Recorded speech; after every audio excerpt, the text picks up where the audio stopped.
La région Nord Cameroun est composée pour près de la moitié d'aires protégées, notamment le parc national de Boubanjida, de la Benoué et du Faro, mais également de concessions de chasse dans les zones intermédiaires qui permettent d'assurer une continuité avec des corridors de passage pour la faune sauvage entre le Tchad à l'est et le Nigeria à l'ouest.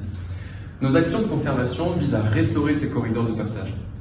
Mais elles ne se limitent pas que à ça. L'idée est vraiment de travailler en harmonie avec les populations locales, et c'est pourquoi nous adoptons ce qu'on appelle une approche paysage, basée sur 3 piliers: la conservation, l'appui aux communautés riveraines et la planification du territoire.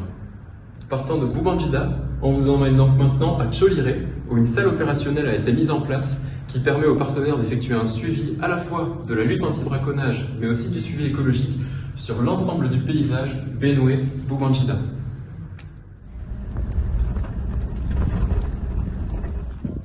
Bonjour et bienvenue à Tcholiré, ici à la base MINFOF, la délégation départementale, où nous avons la base qui centralise les données du suivi écologique et de la lutte anti-braconnage pour le paysage Boubanjida-Benoué.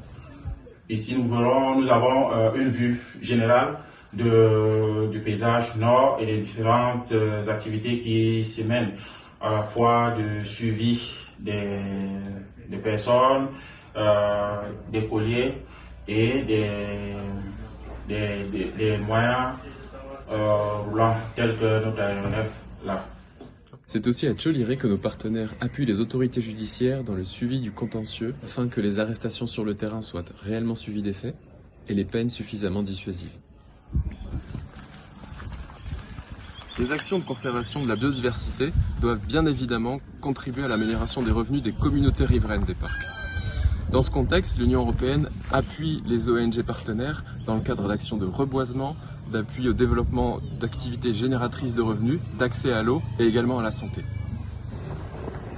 Nous partons donc au Parc national du Faro pour comprendre comment se matérialise cet appui aux communautés riveraines du parc.